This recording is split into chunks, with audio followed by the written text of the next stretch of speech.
अमरावतीमधनं. अमरावतीच्या चिखलदऱ्यामध्ये विजयानंतर आता काँग्रेसचे खासदार बळवंत वानखेडे यांनी डान्स केला होता आणि त्यावरूनच आमदार रवी राणाने टोला लगावलाय। एवढा ब्रेक डान्स करायची गरज नाहीये, निवडून आलेले सगळेच काँग्रेसचे नगरसेवक हे माझेच समर्थक आहेत असा दावा त्यांनी केलेला आहे।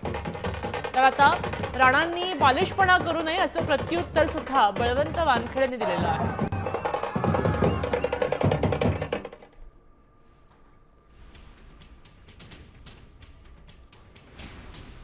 ते निवडून आले, सध्या काँग्रेसचे जे आता बळवंत वानखेडे ते ब्रेक डान्स करत होते, त्या ब्रेक डान्स मी पाहिला। बळवंतजी वानखेडे आमचे जे खासदार आहे, तर त्यांना एवढा ब्रेक डान्स करायची गरज नाही आहे। ते जेवढे निवडून आलेले आहे ते रवी राणाचे समर्थक आहे, रवी राणालाच मानणारे आहे आणि थोड्या दिवसात तुम्हाला त्याचा असर दिसेल। त्याचे समर्थक असते तर त्याच्या पार्टीचे लोक निवडून आले असते, त्याच्या पार्टीचे लोक तिथं निवडणुकीत रिंगणात उभे होते।